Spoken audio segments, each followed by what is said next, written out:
Bond market का एक सबसे इम्पोर्टेंट कॉन्सेप्ट अगर एक बार आपको समझ में आ गया तो ये हमेशा याद रहेगा।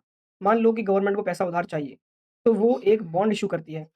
आप उसे ₹100 उधार देते हो, बदले में गवर्नमेंट आपको प्रॉमिस करती है कि हर साल वो आपको ₹1 इंटरेस्ट देगी और मैच्योरिटी पे आपको ₹100 वापस मिल जाएँगे और आपको इंटरेस्ट तो खैर मिल ही रहा है। तो आपका पैसा जो बॉन्ड में है वो ₹100, इंटरेस्ट ₹1 पर ईयर, मतलब आपका यील्ड हुआ 1%, इंटरेस्ट डिवाइड बाय प्राइस जो कि 1% होता है। अब 1 साल इकोनॉमी में आगे बढ़ने पर इंटरेस्ट रेट्स बढ़ जाते हैं। अब आपका पुराना जो बॉन्ड जो आपने खरीद के रखा था, वो अब लेस अट्रैक्टिव है नए इन्वेस्टर्स के लिए, क्योंकि नए इन्वेस्टर्स सेम ₹100 पर 3% कमा सकते हैं। अब आपको भी वो नए बॉन्ड्स का फ़ायदा उठाना है, तो इसके लिए आपको पुराने बॉन्ड को बेचना पड़ेगा और आप जब बेचोगे उसको तो वो कोई खरीदना चाहेगा क्या? नहीं खरीदना चाहेगा। सिंपल सी बात है। एक बायर की जगह पे सोच कर देखिए, कोई भी पुराने बॉन्ड को आप नहीं खरीदना चाहेगा, क्योंकि उसकी उस पर 1% का इंटरेस्ट मिल रहा है और जो नए बॉन्ड हैं, वो 3% का इंटरेस्ट दे रहे हैं। लेकिन आपको एग्ज़िट लेना ही है, तो आपको प्राइस को गिराना पड़ेगा बॉन्ड की। जो ₹100 का बॉन्ड है, वो आप अगर ₹50 कर दोगे, तो उस पे जो ₹1 इंटरेस्ट मिल रहा है, वो हो जाएगा कितना? 2%, ठीक है?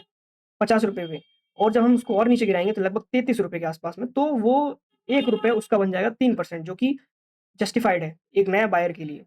तो नया बायर आराम से उसको खरीद लेगा। तो यही चीज़ होती है, प्राइस गिराना ही पड़ता है और यही असली बात है कि इंटरेस्ट पेमेंट जो है, वो कभी बदलती ही नहीं है। वो लॉक्ड रहेगी। ₹1 पर। सिर्फ़ एक चीज़ जो मूव कर सकती है, वो प्राइस जो लोग देने को तैयार हैं। नए हायर रेट्स पुराने बॉन्ड्स को लेस अट्रैक्टिव बना देते हैं। प्राइस गिरता है और क्योंकि प्राइस गिरा, इसीलिए बॉन्ड यील्ड्स बढ़ जाते हैं। अब उल्टा करो, मान लो जो इकोनॉमी में नए बॉन्ड्स आ रहे हैं, वो 0.5% दे रहे हैं। आपका बॉन्ड जो अभी आपको पूरा ₹1 दे रहा है, अचानक सबसे वैल्यूएबल बन जाएगा। कैसे बन जाएगा? क्योंकि बायर्स उसको खरीदने के लिए कम्पीट करने लगेंगे। तो इससे क्या होगा कि बॉन्ड का जो प्राइस होगा, वो बढ़ने लगेगा।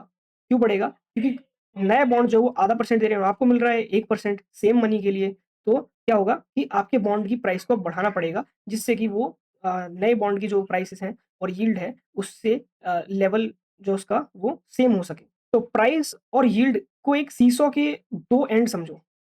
एक को नीचे बढ़ाओ, दूसरा ऊपर जाता है। दोनों कभी एक साथ ऊपर नहीं जा सकते, ठीक है? रेट्स ऊपर, पुराना प्राइस नीचे, यील्ड ऊपर, रेट्स नीचे, पुराने प्राइस ऊपर, यील्ड्स नीचे। ये हमेशा अपोज़िट रहता है। सोचो, आपका घर महीने का ₹10,000 रेंट कमाता है। फिर आस-पास नए घर आ जाते हैं जो कि ₹30,000 कमाने लगते हैं रेंट। तो आपके जो घर है उसको अगर आप बेचोगे, तो उसका कोई पुराने प्राइस देगा? नहीं देगा। जब तक आप प्राइस घटा ना दो। रेंट तो नहीं बदला, लेकिन कम प्राइस बायर को बेटर रिटर्न देती है। बॉन्ड्स बिल्कुल इसी तरह काम करते हैं। बॉन्ड प्राइस और यील्ड हमेशा अपोज़िट डायरेक्शन में मूव करते हैं।